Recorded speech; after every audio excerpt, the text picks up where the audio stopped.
Ladies and gentlemen, welcome into Podcast Room 303.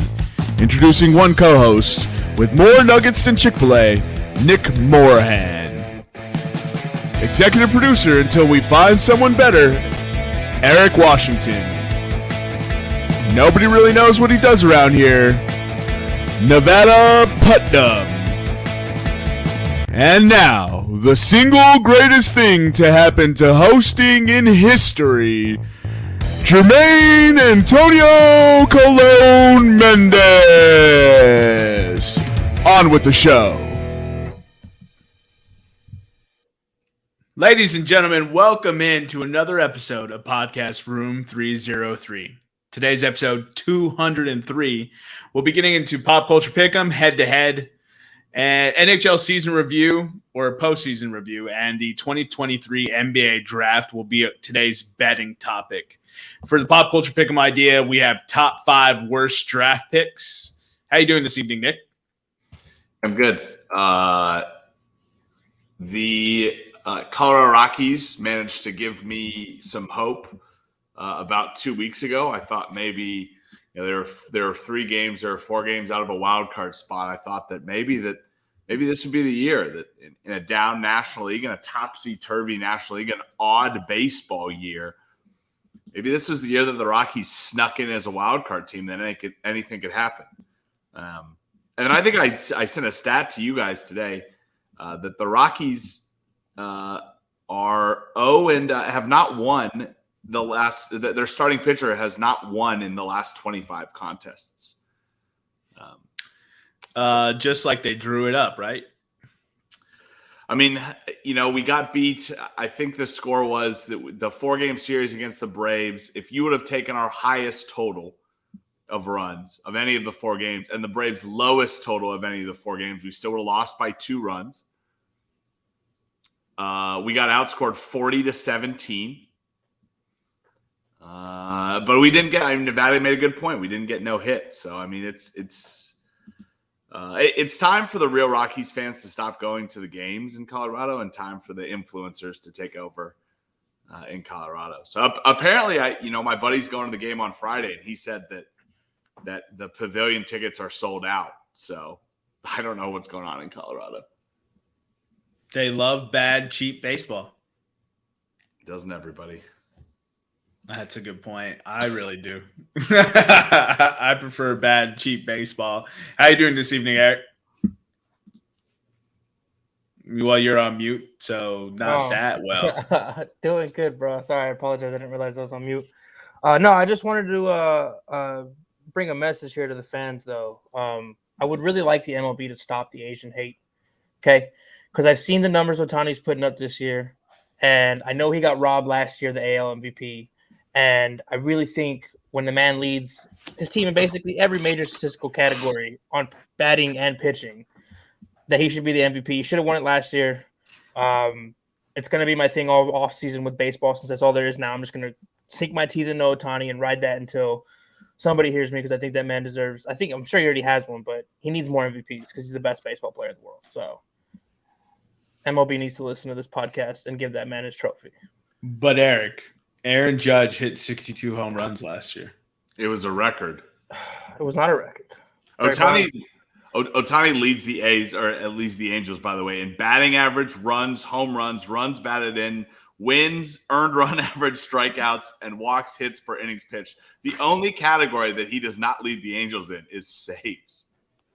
That's it? That's it. That's all he leads them in? Yeah, but he didn't hit 62 home runs, so that's the only stat that matters, apparently. That's such bullshit, dude. What is the you probably won't be able to find it on DraftKings right now, but what is the MVP race right now? What are the MVP odds, Eric? Let me go pull it up real quick. Because I should have had him up. Should have just known we needed these. I don't think Shohei is running away with the MVP race, and it's just astounding to me. Well, he's not, because there's international bias. I guess so. Well, let's see. I got it pulled up here. Let me share my screen. Y'all see that? Also, he doesn't play for a winning baseball team, so Yeah, we do. Yeah.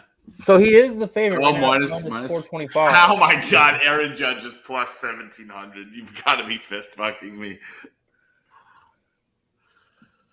Oh, Jesus Christ. Wasn't he playing well? He's not playing. He hasn't played in a while. I mean, what is it? 2 weeks since he crashed into the wall at Dodgers? Yeah. I mean, he's on the 10-day DL. But the fact that he's second. I mean, he was playing pretty outstanding, though. He hasn't played in 16 days. Yeah, so then what if Wander Franco and Corey Seager, what have those two guys been doing? He was hitting 291, 19 home runs, 40 RBIs. All right, that's all right. That's all right. Aaron Judge is balling. And the thing is, this year he was actually doing more on defense. Wander Franco's hitting 290, 8 home runs, 32 RBIs, 3.8 wins above replacement. Who is the other guy? Corey Seager. And Aaron Judge has better stats and hasn't played in 16 days. Corey Seager is hitting 363, 10 home runs, 40 RBIs. Corey Seager's hitting 363? Yeah. .363. Yes. If he is hitting safely 36.3% of the balls that he puts into play. Oh, wow. Why are we not talking about that? Because it's not Aaron Judge. My man's is hitting over 350. Hey, who was the kid that was hitting 400? Luis Areza. Let's do a weekly review of his statistics. I want to see where this guy is now. He's below 400 now. Well, obviously. Obviously. He's hitting 388, 2 home runs, 33 RBIs. He leads the league in hits though with 97 though. What's the next closest? Stand by. My guy is hitting 388. It's fucking June. It's June. By the time people are listening to this, it's June 20th, and my man is hitting 388. And I ain't heard a single peep about this. Well, from me, you have, because I say he's not going to win MVP. He's actually not leading the majors. Bo Bichette leads the majors with 98 hits. He does lead the National League by 3 hits over Ronald Acuna, who I think might win NL MVP. Yeah, he probably will. What's the NL odds? Of course, on the 1 year I didn't fucking bet on him. You've got to be kidding me. You said you were going to, though. Well, I didn't, okay? Well, so then that's all you, sir. Ohtani has 83 hits, by the way. That's 6 in the league. Eric, what's the NL odds? NL odds right here. Boom. Yeah. I mean you can still get Acuna at minus 140. Wow, that's pretty good odds. That's not bad. He's playing lights out again this year. This is a rookie, right? He's the Diamondbacks rook. Yeah, Nick has him a bet in for Rookie of the Year, I believe. Yeah, Corbin Carroll. Yeah, I'll put some pizza money on him to win the NL MVP. You gotta hope Acuna gets injured. Acuna's playing lights out. Yeah, that's a pretty bad bet, but yeah, go for it, brother. Plus 800. What do you got to lose? Again, Luis Areza is plus 3,000. Acuna is just because he doesn't injury prone or beat up his girlfriend. Which one was it? Injury prone. You're thinking of Marcell Ozuna. Oh, okay, cool. I didn't want to put cash judgments until I asked, but I just wanted to make sure I wasn't. They do play for the same team in the same outfield, so you would be. No, it's you were in the ball. You were in the ballpark. You were in the ballpark, as the kids would say. Literally in the ballpark. All right, so that's our long-winded introduction about how Ohtani is the single greatest baseball player since Mike Trout, and neither of them are better than Barry Bonds. There you go. Hit all the home runs you want, Ohtani. You're not going to be better than Barry B. Let's go ahead and get into pop culture pick'em. So today's order is going to be Eric, Nick, myself.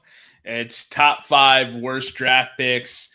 I think that's too broad and too easy a topic. I'll be narrowing mine down to number 1 overalls. Nick, are you narrowing yours down? No. Okay, cool. Mine are all first round picks, I think. Yeah. Mine are all first round. And the majority of mine are our number one pick. So but I got to start with something that touches close to home. I got the first pick. I still lose sleep over this. I think this is when I started balding.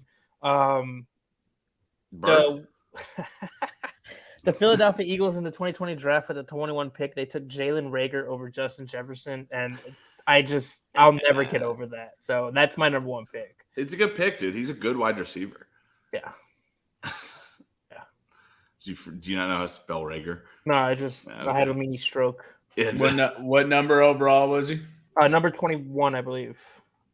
Want me to include all that? Yeah. All right, so we have Jalen Reagor off the board. The blow has since been softened since the Titans didn't understand how to throw the football to A.J. Brown. And, you don't really have to explain that pick. All right, Nick, let's get your number one overall. Yes, I'm going to start out. I'm gonna start out with a guy named Danny Goodwin.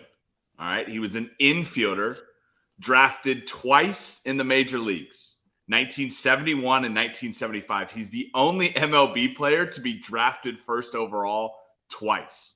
He was drafted first overall coming out of high school, drafted first overall coming out of college, and didn't do anything in the majors. My man's played 7 years. He had a career average of 266 or 236, and he had a minus 1.7 wins above replacement. He's above the Chris Davis line. Chris Davis was a good hitter for a little bit, at least. Chris Davis earned that giant contract. He just didn't play well. What year was it, Nick? What? What year was that? You said there was 2 years, 85 and 87? No, 71 and 75. 71 and 75. All right, my first pick, I'll take number one overall. We'll take you back to the 2017 NBA draft. It's going to be Markelle Fultz. Trust the process. That was my next pick, so. Trust the process. Yeah, dude, I could not pass up that pick. Like, I just couldn't do it, dude. Between my biological father and the Philadelphia 76ers, I will always have trust issues. I've trusted this process so long, and I've seen a shit team like the Atlanta Hawks make it to 2 Eastern Conference Finals since we started that bullshit. Oh, and then I'll follow that up with another NBA pick, a 2001 Washington Wizards Kwame Brown. That's a good pick. Okay, I got my Jermaine was going to take all the NBA ones. I got my center and point guard of the future. I'm ready to go, dude. So because Eric said that, I'm going to flip my order up a little bit. I'm going Greg Oden. Hey, 2007 number one overall. Greg Oden, right? Greg Oden, You may say to yourself, Nick, Greg Oden, not a good player. We all know about him. He only played 105 games in his career. He never played over 39 games in a year. He never played a full half season in the NBA. And just to add insult to injury, the Portland Trailblazers, do you know the Portland Trailblazers have now passed on probably three Hall of Famers in their respective drafts. Dr. J, not Dr. Dre, Dr. J, MJ, and then Kevin Durant is who Greg Oden was picked before. Man. And probably more. That's a pretty bad beat, my man. Pretty bad beat. Shout out the Portland Trailblazers. Have there been any number one overall picks for the NHL that have shit the bed? Oh, just let me get there. It's on my list. Is it the Atlanta Trashers guy? No, it's not. The Atlanta Thrashers, I mean. All right, Eric. Take us with your 2 overall and then your third. So my second pick, I'm going to go Darko Milicic. He was the number 2 pick. No. Yeah. Number 2 pick in 2003, ahead of people like Carmelo and Dwayne Wade and Chris Bosh and a whole bunch of other dudes. It was a terrible gut pick. And then, since I'm pretty sure somebody else is going to take this, I'm going to go with Jamarcus Russell. Oh, Number 1 in 2007, I believe it was, for the Oakland Raiders. Jamarcus Russell, by the way, 25 games started. In those 25 games, he had a 7-18 record. Now, that's not to say the Oakland Raiders were good at the time, but a 7-18 record. 18 touchdowns to 23 interceptions, a 52.1% completion percentage, 131 yards per game, and his QBR in any season was not above 29. I could have done that. Comparing you to Jamarcus Russell, yes. You probably are in better shape than Jamarcus Russell. Yeah. My favorite Jamarcus Russell story. Did we talk about this on the podcast? We talk about this every time we talk about Jamarcus Russell. is his coaches giving him film to watch? And he comes in the next week or the next time they have a film session. They go, Jamarcus, you watch the tape? He was like, yeah, man, those plays were good. We should really implement them. And they were like, there was nothing on the tape, you fucking asshole. Like, if you would have fucking put it in the DVD player, you would have fucking seen that. All right, so Jermaine alluded to it. My third pick is going to be Rick DiPietro. If you don't know who Rick DiPietro is, Rick DiPietro is one of the three. He was drafted in 2000, Eric, the 2000 number 1 overall pick. DiPietro, DiPietro. Rick DiPietro was one of 3 in hockey history goalies drafted first overall. He was drafted first overall in the year 2000. The funny thing is the Islanders drafted Rick DiPietro 3 years after drafting another goalie you may have heard of, Roberto Luongo, because they thought DiPietro was going to pan out more. Now, DiPietro was an average goalie, right? He played 318 games in the NHL. He had a 2.87 goals against average, and he had a 90.2 save percentage. So an average goaltender.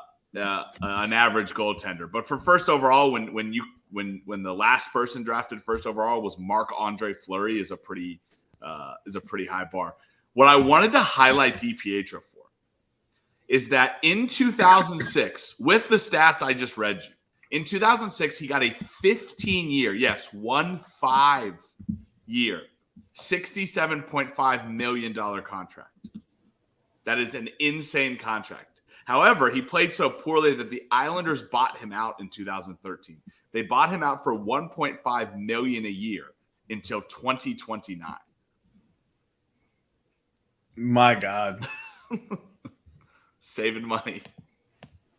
That's crazy. So you're going Rick DiPietro. I'm taking my NHL pick for this. It's going to be Nail Yakupov. Oh, dude, he's so bad. He played for the Avs. He's so bad, dude. Yeah, he was sorry, Eric. He was the first overall in 2012 by the Edmonton Oilers. Fucking losers. He already is not in the league. As of he left the league in 2018. So I was about to say 2018, yeah. He lasted 6 years. I don't have any statistics to back it up, but that's a pretty bad hit rate when it comes to a first overall. He was a pretty decent backup player for the Avs. Like, he was a pretty decent player for the Avs. We got him when he was like going through that draft bust stage of his career where they're actually like an average to above average player. Yeah. I can't. Nevada can tell the story better than I can, but I think maybe it was Phil Kessel, and to come from Phil Kessel would be shocking. But he said Nail Yakupov was the laziest person he's ever met. Like, didn't try, like, didn't care, like, just like wanted to not play hockey, but just didn't have anything else going on. That's so funny. Didn't have anything else going on. So like you weren't playing hockey. Wasn't. I think the quote. We'll have to get Nevada on to tell this, but the quote was, "Yeah, I mean, he wasn't good at anything else, so I guess he was decent at hockey." So I'm gonna switch gears here and go to NFL since I was blamed for picking NBA players. I'll take 2002 number 1 overall pick. Would you guys like to guess who that is? Ryan Leaf. Oh, no. Ryan Leaf was second. 2002. Super Bowl champion. Super Bowl champion, by the way. Super Bowl champion. Trent Dilfer was. Oh, dude, I don't know. David Carr. Oh, God damn it. David Carr, who the better of the Carr brothers, who should not be on this list, other than the fact that his organization let him down. They had what some people would call turnstiles for an offensive line, and let me see if I can't look this up. I'm trying to see how many sacks he had in his career. Didn't we? We were looking up some Cam Newton stat or some Joe Burrow stat, and it was like he was still on the list for most hit quarterbacks in a season. Like 2004 was like not David Carr's year. David Carr, I think he had like a sack-breaking record in one of his seasons. I'll look up the stat, but I had to get David Carr on the list since Jamarcus Russell was already taken. All right, so I'll stick football here. I'm gonna go with the Carolina Panthers 1997 27th pick. Right, so I'm breaking the mold here a little bit. This man was an All-American at Colorado and had a very interesting Carolina Panthers career. He was an All-Rookie. He was an All-Rookie in 1998, wearing, of course, the now iconic number 89. Thank God he didn't. Thank God Steve Smith came along. After this man broke his foot in 1998, he played all the games in 1999, but only caught 14 passes for 200 yards. The man I'm referring to is Ray Caruth, obviously. Ray Caruth, in the 1999 offseason, hired his friend and bodyguard to try and kill his baby mama, who at the time was 8 months pregnant. He pulled up, stopped her at an intersection. The guy pulled up right next to her, shot her, but didn't kill her. Shot her enough so that she was conscious enough to call 911 and be like, Ray Caruth pulled up in front of my car, right? Because she knows who Ray was. She's like, Ray pulled up in front of my car. Mom died later, right? The baby, because they had to do an emergency C-section and was out without oxygen for like 60 minutes, got cerebral palsy. Damn it, dude. Ray then fled, and he was discovered 2 months later and arrested in the trunk of a car outside of a West Tennessee motel. So one of the most, actually I would say the most infamous Carolina Panthers pick, and probably one of the NFL's spots they'd like to forget. That's so crazy. So David Carr started 79 games in his history, right? Mm-hmm. Played 94 overall, but I am only taking starts and sack total. In his 79 starts, he was sacked an average of 3.38. He led the league in 02, 04, and 05 for number of sacks. 76 in 02. That was his rookie year. Okay. 49 in 04 and 68 in 05.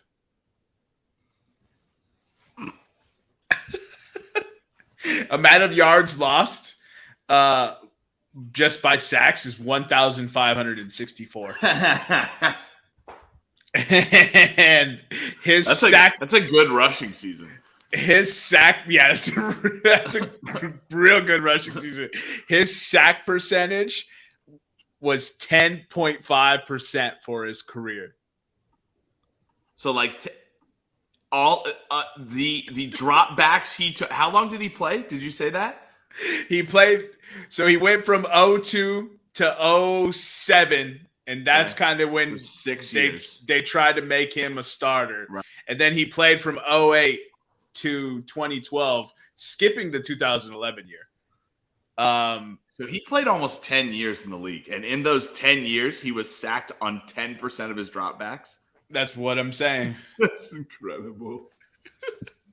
He also won a Super Bowl championship with the New York Giants. Thank God for David Tyree. Yeah, he won the 2012 Super Bowl. He was the backup quarterback that year. You know what? For And Eli. God bless him. And God bless him.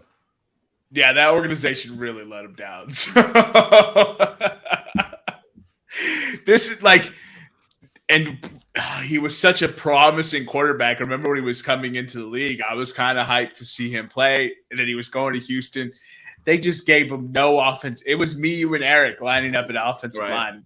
We had Nevada at left tackle. Right, yeah. I think a guy smaller than Nevada, yeah.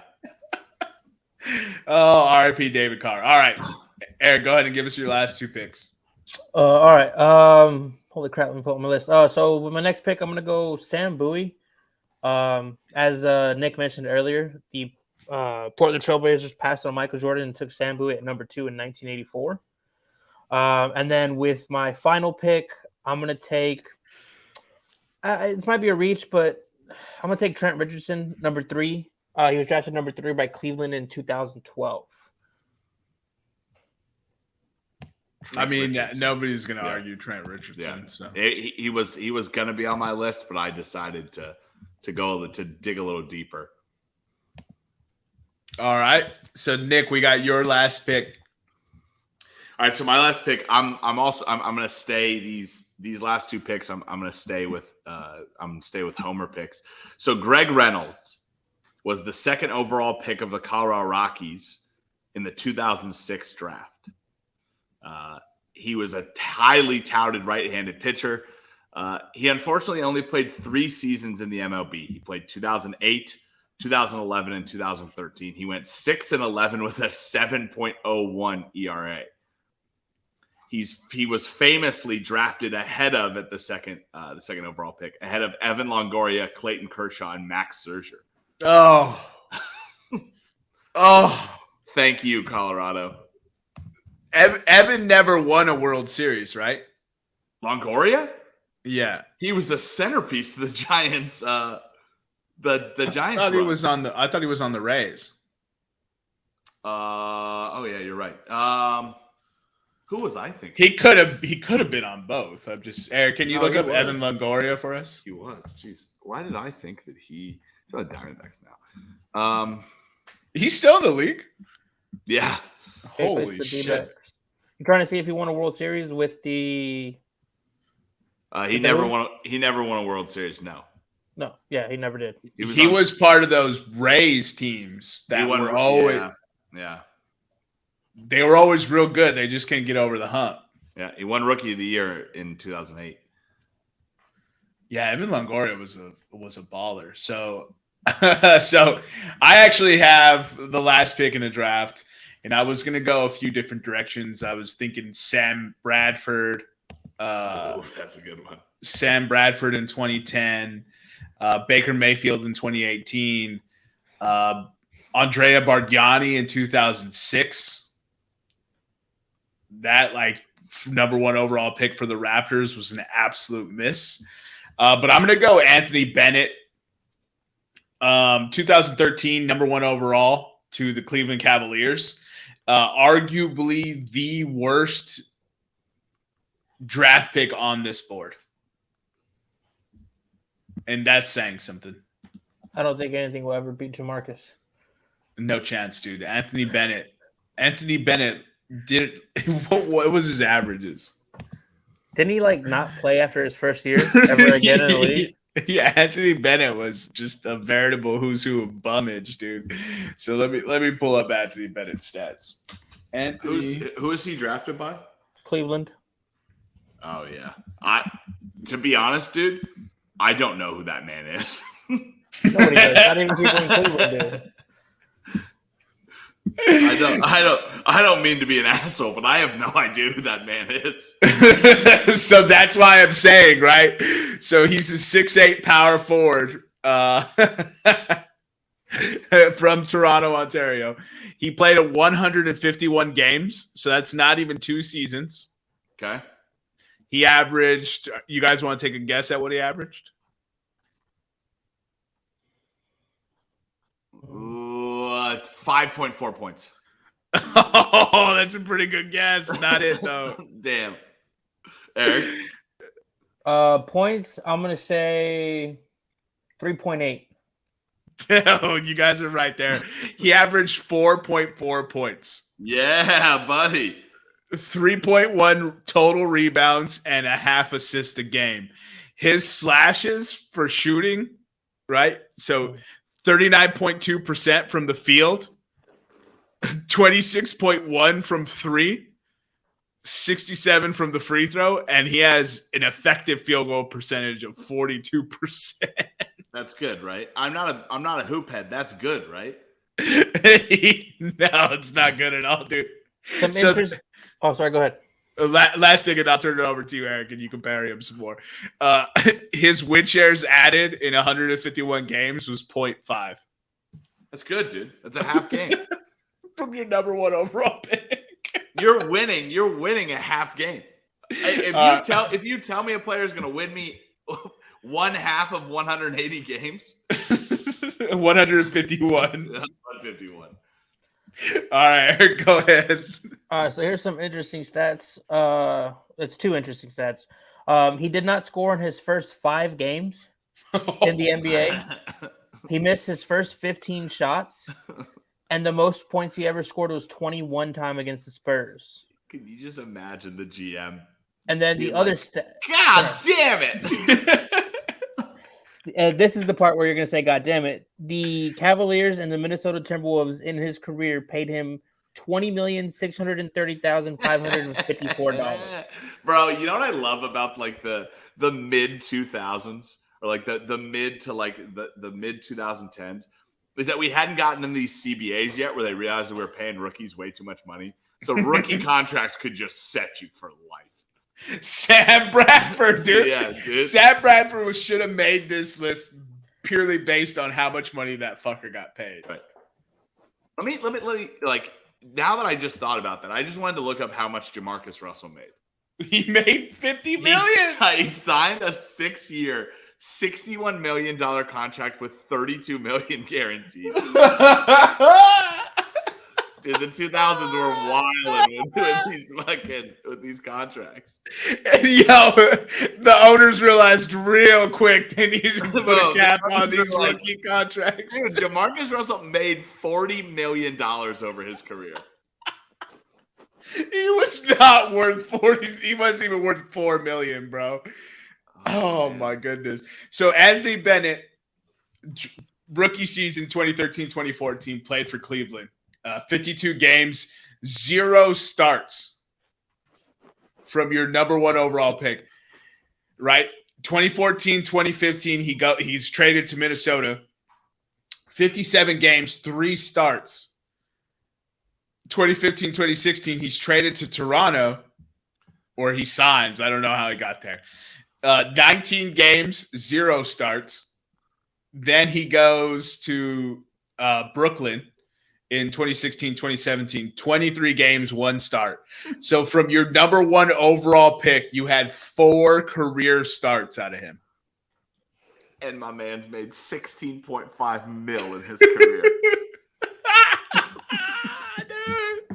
Congratulations, Anthony Bennett. Way to come up on that. Please. No doubt, dude. So Anthony Bennett was who I was going to lead this board with. But I knew there was bigger names that I had to go get.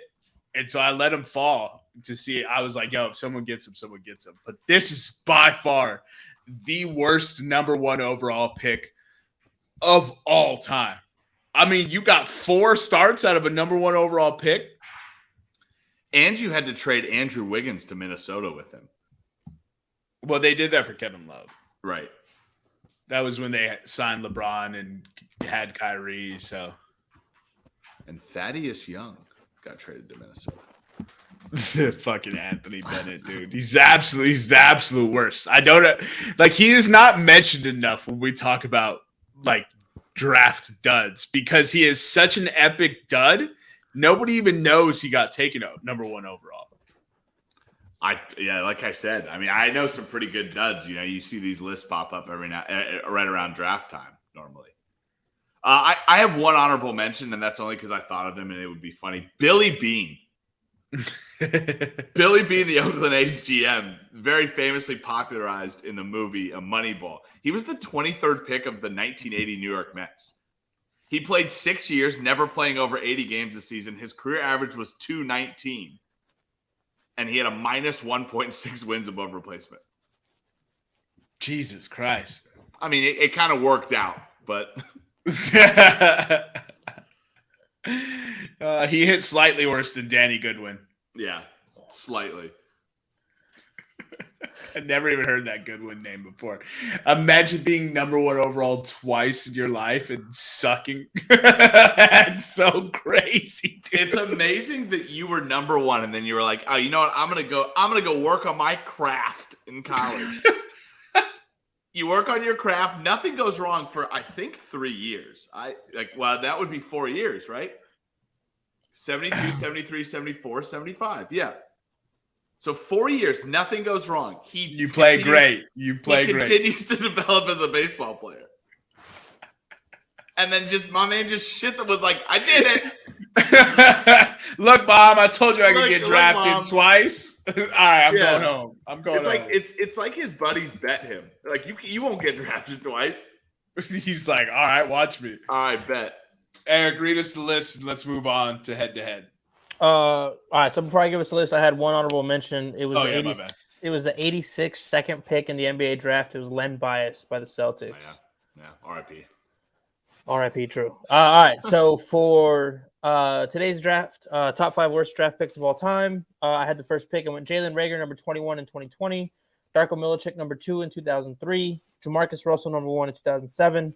Sam Bowie in number 2 in 1984, and Trent Richardson number 3 in 2012. Nick had the second pick. Danny Goodwin, a 2-time number 1 draft pick in 71 and 75. Greg Oden, number 1 in 2007. Rick DiPietro, number 1 in 2000. Ray Caruth, famously known for hiding in the trunk of his car when the police were looking for him for murder. Number 27, 1997. And Greg Reynolds, number 2 in 2006. Jermaine had the third pick. He went Markelle Fultz, number 1 in 2017. Kwame Brown, number 1 in 2001. Nail Yakupov, number 1 in 2012. David Carr, number 1 in 2002. And Anthony Bennett, the biggest bust of all, number 1 in 2013. I stand by that, dude. That dude is an absolute atrocity to grace the NBA floor. Yeah, god awful. Man, I'm just reading about like Danny Goodwin. Dude, so good, drafted twice, number 1. Yeah. Has that ever happened in any other sport? It can't. Kyler Murray was drafted number 1 in 2 different sports, right? No, I think he was drafted. I think he was the 23rd pick of Oakland, maybe. Oh, okay. That's it. Yeah, it was Goodwin is the only player to be drafted first overall in the Major League draft in 2 separate drafts. Yeah. No, he was drafted first. He was drafted 9th overall by the Athletics. Sorry. Okay. All right, let's get into head-to-head. Walk us through it, Eric. All right, so last week was week 23 of the head-to-head. Strong week for some of us, pretty bad week for a couple of us. Getting us going is Jermaine. Went 0-3 last week. That's because Nick liked the bets right after I put him in. I didn't say anything. With that Josh Turner bet, I had a home run bet that same day. That Tampa Bay minus 1.5, I had that same bet the same day. Fucking A. You got to front load me with your bets. I will never ride. You said, get out of my head twice. And I was like, fuck me. That's 0-2. I didn't even check the bet. I just called him an L and then threw in a mystic parlay to try to recoup some losses, and then got butt fucked by the Brewers on that one, dude. I was just not I was not happy at all with head-to-head this week. Nick, submit your bets, and don't you dare ride any of my bets. You fucking I'm just not gonna tell you. And I put these bets in, like, the funny thing is I put these bets in like in the morning.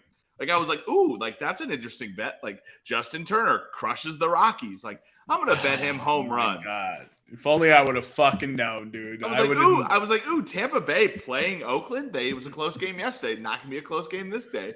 All I'm saying is I have a standing mulligan if Nick ever says "get out of my head" in the chat, bro. Like I have a standing mulligan. Technically, too. I'm out. I'm out. As soon as Nick says it, I'm submitting a different bet. I'm deleting that message. I'm submitting a different bet. Like, I hate you. All right, let's move on. All right, so that brings Jermaine to 26 and 37 on the season, down 10.85 units. Nick, after breaking his losing streak last week, actually put 2 wins up this week, bringing him to 22, 40, and 1, down 8.35 units. Chugga, chugga, chugga, chugga, chugga, chugga, chugga, chugga. Woo, woo. Last week, I actually had went 3-0, bringing me to 28 and 35, down 1.25 units. Glad I didn't listen to you guys and take Sheffer to win. I knew he wasn't going to win, but I thought he was going to finish top 5. And then Nevada went 1-2, bringing him to 25, 34, and 1, up 1.75 units. Oh, doesn't it stink that Ricky Fowler didn't win? Yeah. Shot a final round 75. It's Ricky Fowler. Why are we surprised? I know. Who thought he was going to win? The only player I want to win a major more than Ricky Fowler is obviously Tiger Woods. I'm done with Tiger Woods. Just retire, my man. Just you gave us that Masters run, right? That unexpected Masters run. Just ride off, my man. Just take whatever walking ability you still have and keep it pushing, brother. Like sometimes when I feel cold at night, I think back to the 2019 Masters, and it warms the inside of me. Oh, is it the green jacket? It's just Tiger accepting the green jacket. Oh, that's so funny. Yeah, dude, I think Tiger should just retire. He's done, man. Move on to the senior tour and go fucking terrorize those fuckers. Yeah, I wonder when they play on what makes the senior tour different than they play in Crocs and they hit off the what is it, the white tee? I think so, yeah. They play in Crocs. All right, so we have 2 topics. Let's go ahead and get into the NHL postseason review. If you want to drive us through that, Nick. Champions Tour is what they call it now. Interesting. What happens if you don't have a championship? Do you still get to play? I don't know. Because if not, you should have named it the Champions Tour. Most events take place over 3 rounds instead of 4, and because there are fewer golfers, there are seldom any cuts. Tiger would dominate. All right, let's get into NHL, Nick. All right, so NHL Stanley Cup playoffs, the 2023 playoffs. So we're going to take you through a little bit of a review of the playoffs here. We've talked about most of it leading up to the Stanley Cup Finals, but going through the first round here, we'll start in the Eastern Conference. The Florida Panthers, on their run to the Stanley Cup, knocked off number one seed overall Boston, and the President's Trophy winner Boston Bruins in 7 games. They then beat the Toronto Maple Leafs in a gentleman's sweep 4-1. They then actually swept the Carolina Hurricanes in the conference finals 4-0, even though Rod Brendamore said it was not a sweep. The Vegas Golden Knights, their path, they were the number 1 overall seed, or they were the number 1 seed in the Western Conference. They had a gentleman's sweep over the Winnipeg Jets. They then beat the Oilers in 6 games. They beat the Dallas Stars in 6 games, and then it led to the Stanley Cup. So, Stanley Cup, we kind of talked a little bit about. I'm going to make a lot of parallels here in the Stanley Cup to the NBA Finals. It really looked like in the Stanley Cup Finals, every game, once you got past the 2 in T-Mobile, this started off. By the way, this started off as a series that looked like it was going to be over very, very quickly, Jermaine. I mean, the first 2 games, game 1 and game 2, the Vegas Knights won 5-2 and 7-2. You're like, oh, the Panthers are done. You're like, they're cooked here, right? You're right. The thing that we said needed to happen for the Florida Panthers stopped happening. Sergei Bobrovsky,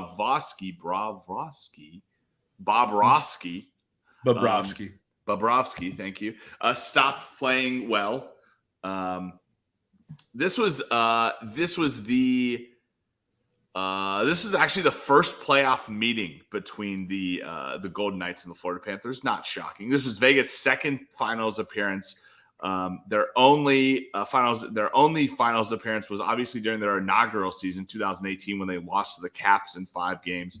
This was the Florida Panthers' second finals appearance. Their only previous finals appearance was 2006, in which they lost to the Avs in a 4-game sweep. Much like the 2018 series, obviously neither of these teams had won the cup, and they split the 2 games in the season series. So Vegas jumped out to a really good lead in Vegas, in T-Mobile. The crowd was electric. Bobrovsky was not good. Vegas obviously won 5-2, 7-2, game 1, game 2. Florida managed to come back, though, and win a grueling game 3 in overtime, 3-2. And you really felt going into game 4 that they had kind of gained some of the power back, right, in the Stanley Cup. And, it was a game 4 in which if Florida wins this game, it's a whole new. It's a 0-0 series, right? What do we say, right? The playoffs never start. Playoff series never starts until the road team wins a game. Yeah, right? And the Florida Panthers staved that off until game 4. Staved it off until game 4, which they looked like. It looked like a good Florida Panthers team.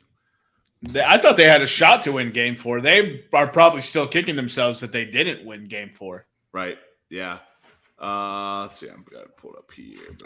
Game 4, because game 4 finished 3-2 Golden Knights. Yep. And I mean, similar to game 1, where they had that key turnover that opened the floodgates in the final period, with it ending up 5-2. They kind of had that same. They led off. Golden Knights got that deciding goal, and were able to take game 4 and make it 3-1 heading back to Vegas. Well, you kind of saw the Knights jumped out to a 3-0 lead in game 4. And you slowly saw Florida start to battle back, and they battled back to the point where it was like, if they can get this, like if they get this, if they battle back to tie it, they're winning this game. Right. And then if you win the game and it's 2-0 and you have now Uncle Mo moving into your house, you can go back to Vegas and you can win one in Vegas. If you want to win one in Vegas, now you're going back to you just saw all these possibilities start to come, and they just couldn't do it. They couldn't come back. They couldn't get that final goal. Game 4 ends 3-2 Vegas. I think that they put all of their time and all of their energy into that game 4. They came out in game 5 and got the brakes beaten off them. Well, yeah, there's a key storyline that kind of helped with that game 5 shellacking, because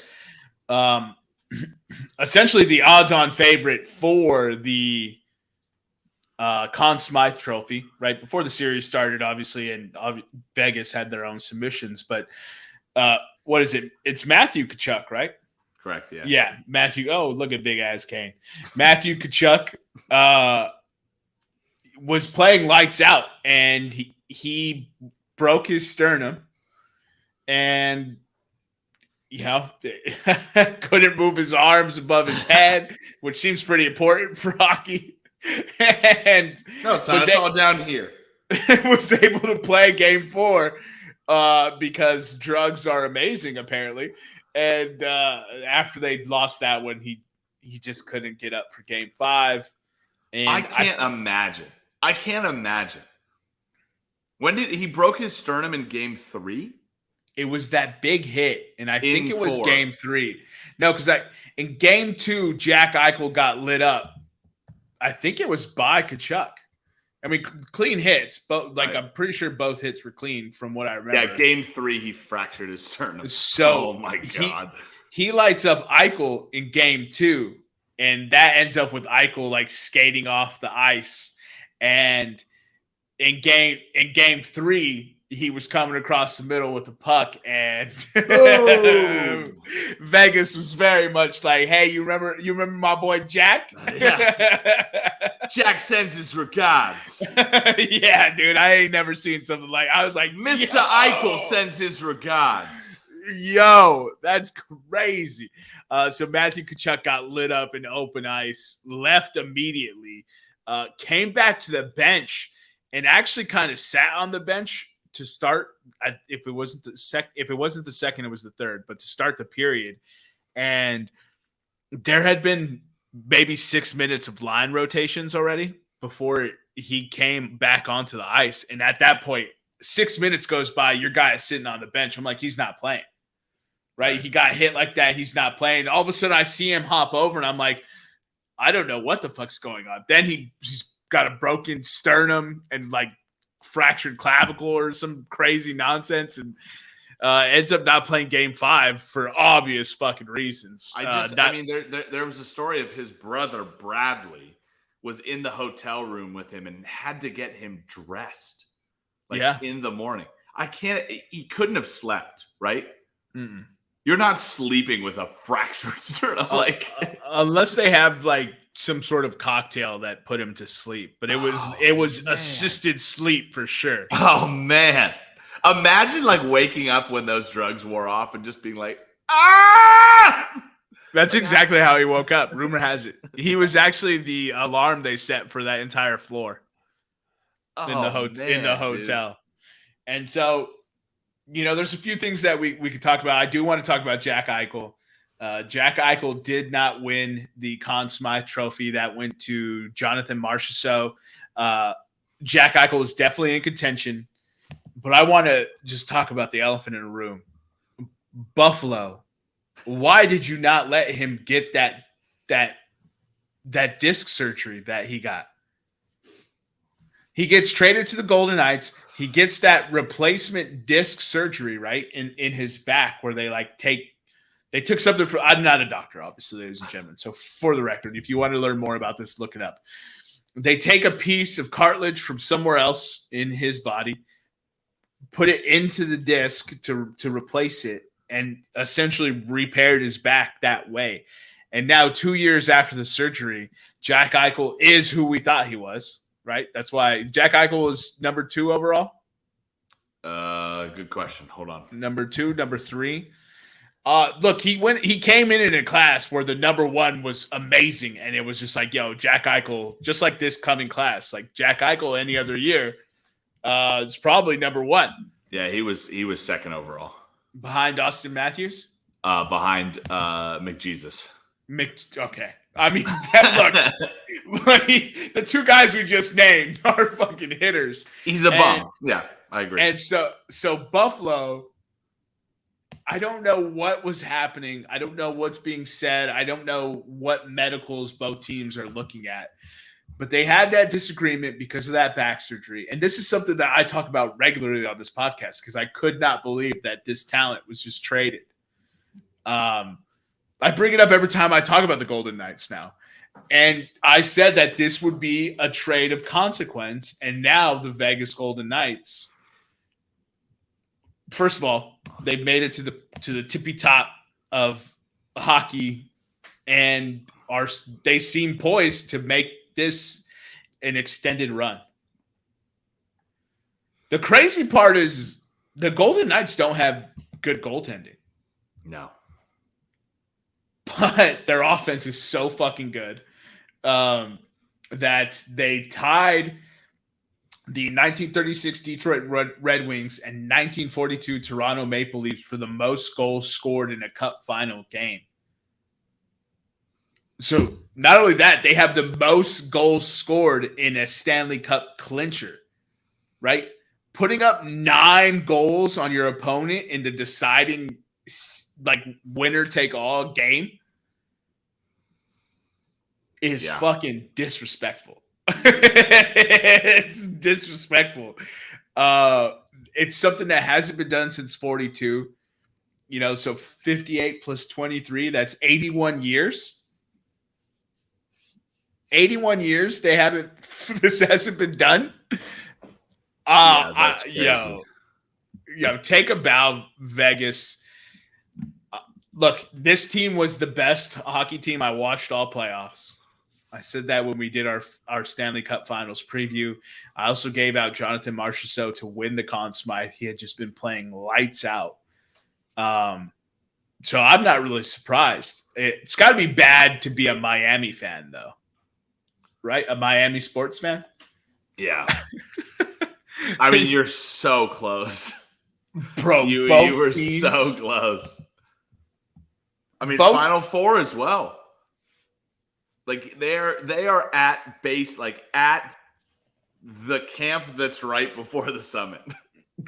And the funny thing is I bet you nobody was in Miami. Everyone was happy their team was in the playoffs. They were going. They were excited. But at no point in time when they saw Miami Heat and Florida Panthers squeaking at the 8 did they ever be like, oh, we could win it all. And then imagine getting there and then both teams falling apart. And you had over a 2-week stretch, you just had to watch both teams just not have the same juice that got them there. Now, there's a similar campaign that the Tampa Bay Lightning had last year when they lost to the Avalanche is happening right now for the Florida Panthers. Everyone wants to talk about all the injuries they had and how they mounted upon them. I think Ekblad had 2 separated shoulders. He was playing on a fractured ankle. And when asked how his injuries impacted his playoff, he goes, "Oh, it was fun. I was in the playoffs. It was fun." Like we do this every year where like we talk about the injuries that are like hockey players face and like teams face. There's always a fucking excuse, right? Which I know the players are not saying, right? I don't think a lot of the players are saying, "Oh, I rolled my ankle." It's like team physicians and like coaches being like, "Yeah, Jimmy was playing on like his performance is legendary because he was playing on a rolled ankle." Like obviously, or like, Ekblad's performance was legendary. He was playing on 2 separated shoulders, right? But like we also then in one hand we say all these injuries, and then in another hand we take NHL players and we're like, "Oh my God, they're so tough." Tkachuk was back on the ice after having his sternum fractured.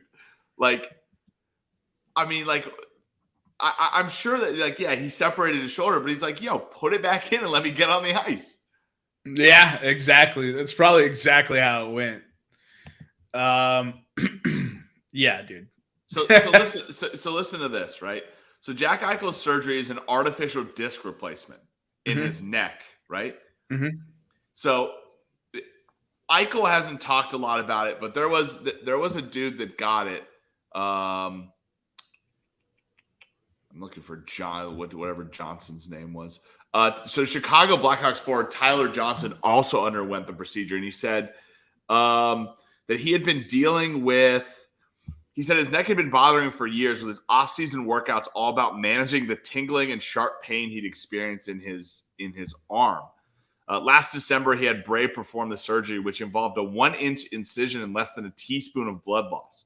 The outpatient, again, I'll read that again. The outpatient procedure lasted approximately 7 minutes as a titanium disc was inserted into his neck, bonded to the bone, with the center elastic portion of the disc acting as a shock absorber. Then the ruptured disc in the neck and the bone spurs were removed. The impact restored normal joint movement as opposed to a normal fusion procedure, which the team wanted Eichel to get, the Buffalo Sabres wanted Eichel to get, that sacrifices motion in the neck. Remember the Peyton Manning, right? Peyton Manning had his neck fused and he couldn't move, right? Yeah. Shortly after the procedure, Johnson was walking around again. No tingling. 8 days after that, he was full contact skating. 3 months after that, he tried to get teammates to hit him. Nobody volunteered. So he skated full speed into the boards and had no ill effects. No, other than being stupid. Could you imagine though if he skates full speed into the boards and just goes paralyzed? It just goes limp. Just goes paralyzed. Oh, that'd be so funny. Yeah, all right. So I guess I was confusing his surgery with someone else's surgery because I described a completely different process. Again, not a doctor. So right. It's mind blowing when you sit back, and this is why I always talk about this. And I feel like I'm beating or a broken record, or I'm beating a dead horse. Although I don't know who the hell's beating dead horses and where that phrase comes from, but that's just crazy to me. That's crazy that you wouldn't take that risk with Jack Eichel, and instead you decided to trade him and continue to be bad. Well, I mean, we saw this with Tommy John surgery. We're seeing this with like a lot of experimental surgeries. Like, when are we going to understand that like sports physicians kind of know what they're doing, and like it's not going to like ruin somebody's career? And it's like always like people are like, why don't you just fuse the neck? That'll be really good for hockey. Why don't you fuse your neck so you can't move it? That's better than an experimental procedure to get our superstar back and healthy in 3 months. Yeah, I don't know. Like, dude. like what? Like as a GM, you're like, look, it's causing all this shit right now. You're not able to play, right? Or you're not able to play your best. Right? If you don't play well, we'll just trade you or release you. Right? Or have him rework his contract so there's an injury clause in there, right? There's so many ways to go about this as a GM and as a front office that you're like, okay, if you want to get the surgery, we're going to rework your contract. So that if you do get injured, right, it's it's non-guaranteed or something like that. But like, no, nothing. Let's trade him. I'd like to go have him win a Stanley Cup. Eric, what are your we cover the Stanley Cup. What are your any thoughts to finish up the Stanley Cup? I mean, not really a big hockey guy, but from what I watched, we should have all just picked Vegas to win it from the beginning. They just looked light years ahead of everybody else. It was weird. Like I guess I didn't notice it in the first few rounds, but seeing them in the final, they just looked like a beast of a different nature. Like it was wild to watch. Like I don't know, but then again, the Nuggets won their series in 5, so maybe the better team just won each final. So I don't know. That's all I got for hockey, though. Hold on to your butts, Luis Areza. 5 for 5 today. He's back up to 400. Yeah, buddy. Let's go. Every week we're gonna do a Luis update. You know what? We'll add Corey Seager to that as long as he's hitting above 350. We're gonna keep checking in with them boys because I'm sick of baseball not spotlighting anybody. If you don't play for the fucking Yankees, they don't talk about you. Wait, there's more teams than the Yankees? Who are the Yankees? All right, so we're at the 1 hour mark, so let's go ahead and get this NBA draft coverage in and some light speed time. I don't really think we have a ton. We'll talk about some of the storylines coming into the draft and what we should be expecting from this. And for those of you who don't know, the number 1 overall pick has been all but decided. As you can see by the minus, what is that, 20,000 odds? Yeah. The fact that that's not another 0 or 2 more zeros on there is kind of crazy. Victor Wembanyama is a French phenom, 7'6", 8 foot plus wingspan, handles and dribbles the rock like Kevin Durant, gets up there with Anthony Davis and Dwight Howard to block shots. Can move his feet laterally as if he was a defensive ace like Drew Holiday or PJ Tucker. I mean, when you're creating players in NBA 2K, this is probably what you come up with. This is him, yeah. Somebody said that he is a 7'4" Kevin Durant. Yeah, that's exactly what he is. Because I mean, Kevin Durant does some things that should not be possible. So it's pretty crazy. Yeah, I don't understand what that's about. So, so there's no drama with the number 1 overall pick. The second best prospect in this draft is Scoot Henderson, who's listed on this for number 1 overall at plus 5,000. He's minus money for number 2 overall, and it's widely considered a 2-man race with him and Brandon Miller, who Brandon Miller is coming out of Alabama or Arkansas. He is out of Alabama. Mm-hmm. Alabama, and he had a crazy season leading up to this draft. He's involved with a gun shooting incident recently in the offseason. Now that he's out of that gun shooting incident, he's gotten sick and he's lost a lot of weight. So I can't imagine that's helping his draft stock. We might see him actually fall down the draft board and not go as the projected number 2 or the projected number 3. What I'm hearing is a little bit of value then there, Jermaine. Yeah. So what it is he's going to be propped up by everyone talking about Brandon Miller, right? Because this is the same thing that happened with Michael Porter Jr. Everyone talked about Michael Porter Jr. in the media, so everyone thought MPJ should go higher. We got to the actual draft, and the questions of character and the questions of health and fitness and the question of this, that, and the other saw him plummet from a projected number. Michael Porter Jr. was projected number 1 overall just the year prior, and went number 8, number 9. I thought it was 13, but let me double check. I thought it was still top 10, but I'm not sure. So, but you're going to see something similar to that with Brandon Miller, and it's going to be very interesting to watch. He's my number 1 storyline to watch, to see if we end up with a situation where he does fall down draft boards. So are you saying then Scoot is probably going number 2? I've seen a lot of news reports. He said he had an awesome workout for the Hornets. The Hornets are high on him. You think he's going number 2 then? Yeah, any other draft, Scoot Henderson's the number 1 overall pick. Right. Well, so it depends on what philosophy Charlotte uses. Because if you're doing best player available, which Jermaine and I have talked about, this is what you do. Like, if you're at the bottom of the barrel, you go best player available. But if they're going to go with better fit for the team, the homie from Alabama might go second. Character issues and all. But I can see it happening. Okay. But now, taking what you just said and taking what Jermaine said, the gambler in me says, well, if Scoot Henderson is minus 250, and he's not somebody that we would think that you think he's going to take, and Brandon Miller has character issues, then who's the next best? A guy like Cam Whitmore out of Villanova? No, so a guy like Amen.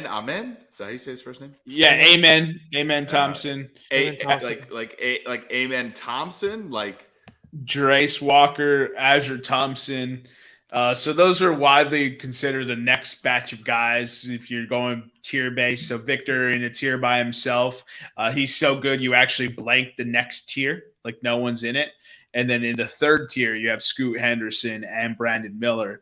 And I think that's a generous prop up for Brandon Miller. I actually am not very high on Brandon Miller as a whole. If I was the GM for one of these 2 picks, I'm trading out and letting someone else take the Brandon Miller bag. Scoot Henderson, though, I think is the clear-cut second best pick in this draft.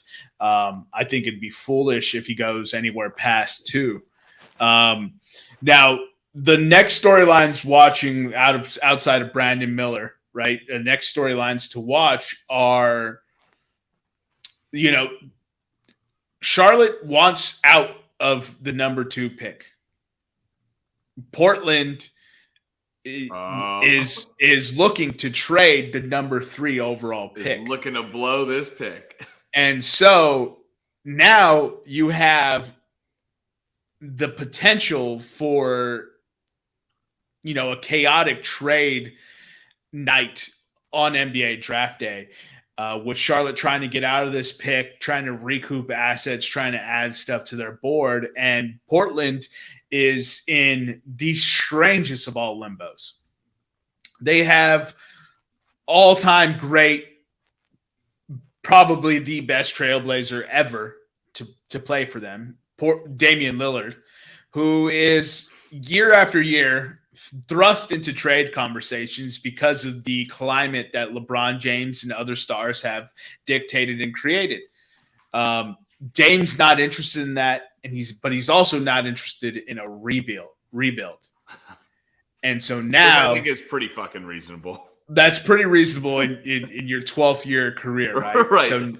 So now they're at a crossroads, and depending on what Portland do with this pick is going to speak to what happens with Dame as a whole. Now, if Charlotte stays pat and goes with fit, like Eric discussed, which if you're coming from the JC school of GMing, I think you never draft fit because your team sucks. You draft best player available, and you depend on your coach to make it work. If your coach is worth anything, your coach can make it work. And if he's not, then you trade one of the two players. But you always take best available because when you go fit, you end up taking Darko Milicic over Carmelo Anthony. Right? Michael Porter Jr. was picked 14 in 2018. Look, that paid off.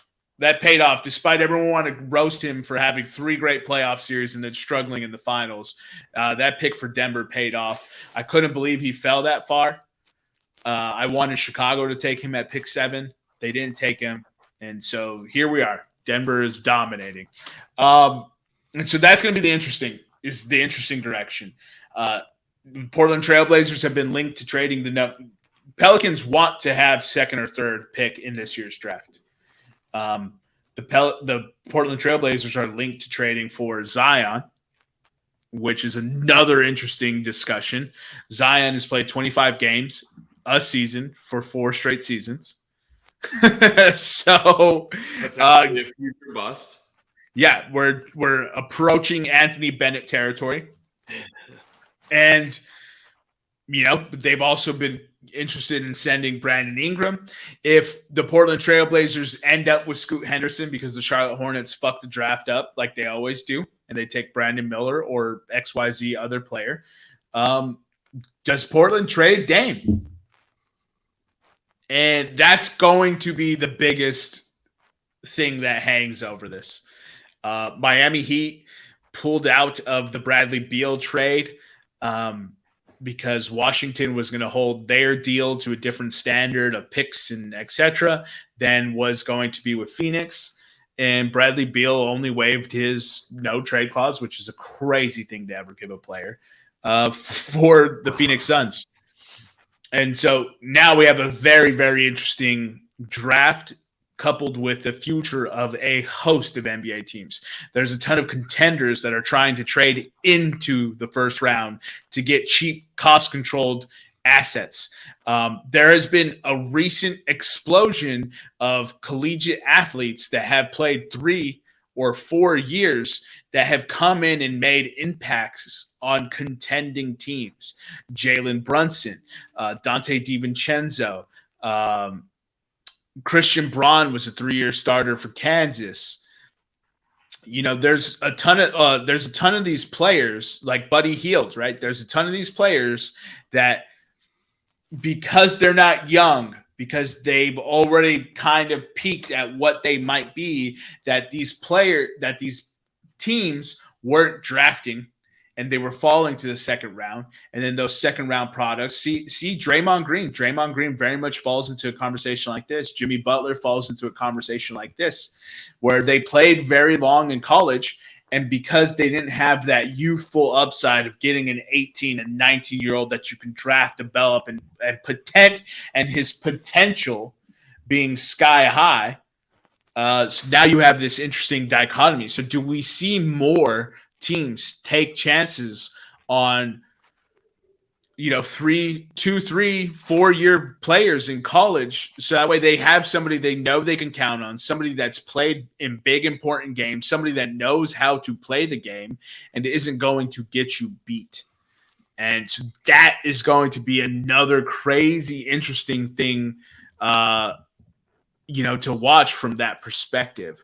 Now, I want to make sure I have this kid's name. So Keontae George, right? That's the former Kansas State. Oh, no, I think it's Keontae Johnson. So that's another storyline I want to see. I think Keontae Johnson is still in the draft, so he's draft eligible coming up to this. He's not going back to college. I would love to see this story, right? 6'5" guard, collapsed on court for Florida. Nobody knows why, quote unquote. There's theories, of course. Then he transferred to Kansas State and took Kansas State on this miraculous run. I think they made the Elite Eight. And I think they lost in the Elite Eight. So that's another story I want to see. I want to see if this kid gets drafted. Hopefully he gets drafted high. Somebody wants them on their squad. I just think that'd be a great storyline from that perspective. So I've been talking for like the last 10, 12 minutes. Anyone else got anything they want to add to the NBA draft? Eric? No, I mean, you pretty much hit the nail on the head. There's a couple dudes. This. I've been on Scoot for the last 2 years in the G League. If Wemby wasn't a real thing, he would be the number one pick. But also, Charlotte, with the roster they have, I have no idea. I don't know if it makes sense to bring him in. He's got major upside, but he's only 6'2". He is on the smaller side, so we'll see. Another dude to look at. For some reason, Kansas or Duke always seems to slip one of these guys in, but Grady Dick, I actually have him going top 10 at plus 190. But what is it, 2-year, 3-year starter at Kansas? Probably one of the best shooters, does a lot of other things off ball that are great for a basketball team, especially a team that's in contention. So if he doesn't go in the top 10, I could see one, like Jermaine said, one of those contender teams going down and getting him. We've seen it with DiVincenzo. Not the guy you think is going to come in and make an impact, but clearly does helps take your team to the championship. I don't know. Top 3 guys I think are going to be studs, and then after that, there's a lot of question marks, I guess, with any draft. But I don't know. It's just I don't have confidence after Brandon Miller. I think Brandon Miller is actually going to be a stud. The character issues are there, but I actually think he's going to be good. He was the best true shooter in college basketball. Won the SEC Player of the Year, Freshman of the Year. Nobody's done that since Anthony Davis. So I think there is mad upside there. You can get him to be a top 3 or top 5 draft pick. Oh no, never mind. It was somebody else I was looking at. You don't want those ads. That's minus 10,000. You definitely don't want that. But yeah, I mean, I don't have much else. That's pretty much it. It's going to be an exciting draft. A lot of players are going to move with the new CBA. Jermaine's talked about it. We'll have an episode where we go into detail on that. But it's going to be a crazy, interesting offseason and a pretty interesting draft. So I'm looking forward to it. All right, Eric, here, let me nail both of you down. Grady Dick played 1 season, brother. He only played 1 season? Yeah. What? All right, Jermaine, you said that this, that the Hornets aren't beholden to 2. The Portland Trail Blazers aren't beholden to the number 3 pick. So if it does happen in a way that the Hornets get rid of 2 or the Blazers get rid of 3, is Scoot still that guy there? Is there any value in a gambling position looking at, guys to be a top 5 pick or guys to be the number 2 or number 3 pick? We talked about Scoop Henderson. You talked about Brandon Miller's character issues. Is there a chance that a guy like Jarace Walker goes 2? So Jarace Walker, largely considered the 4th overall pick for most of this draft process, is actually falling out of favor. I'm not actually sure what's going on from that perspective, but I know that the Thompson twins I don't know if they're actual twins or not, but the Thompson kids have been climbing up draft boards, and that's why you're seeing this reflected the way it is based on draft odds. Jarace Walker is has kind of fallen out of the favor to be the 4th overall pick. He's got the 5th best odds on DraftKings for 4th overall, with Amen Thompson coming in and Cam Whitmore being the 2nd best option. I think I would take Amen Thompson over Jarace Walker personally. But some teams like to draft from need and position. And so it just depends on what is going on there. So the number 4 overall pick is Houston, and Houston, I mean, godly, Houston can pretty much use anything right now. Just they need someone to hit. Jalen Green looks like he's not going to pan out as their guard of the future. So it might benefit them from going Amen Thompson. What is Amen's height? Amen is 6'7", right? Yeah, 6'7". His brothers are, I think, the same height. They're both the same height? I believe Osor, I don't know if I'm saying it right, but yeah, Osor is 6'7" as well. Yeah, I think it might be Azure.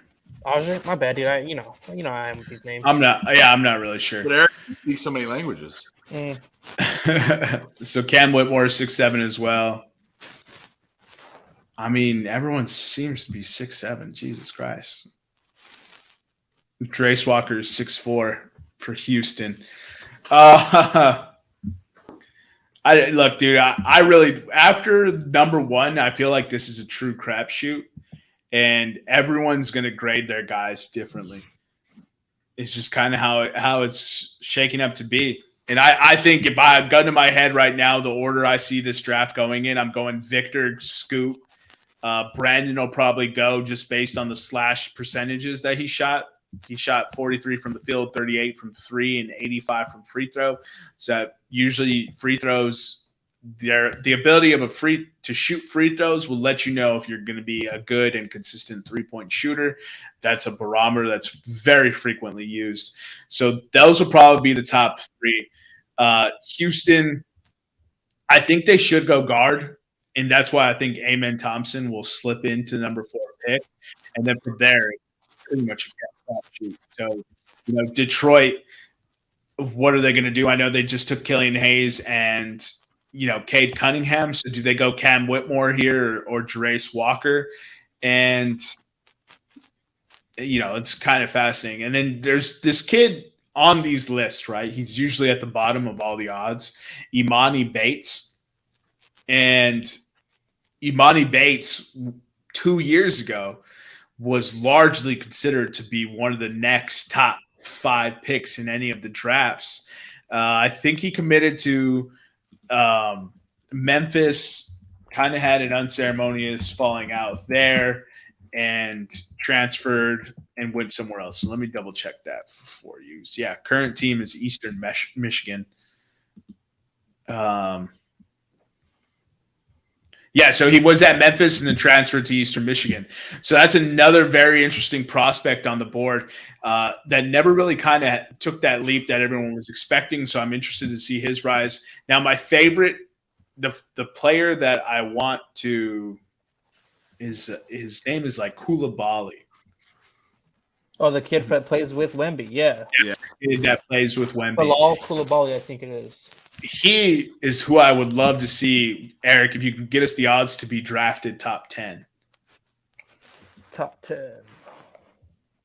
He's projected in some stuff that I've seen. He's projected to be 9th right now. So like that 9-10. He's what the bet I would like to take, Bilal Koulibaly to be top 10. Like if you turn on any Wemby highlights, like if you go watch games of Wemby, I was fortunate enough to watch a few on the NBA app when they were showing him. This kid's is no slouch. He's got chops. He just happens to be playing.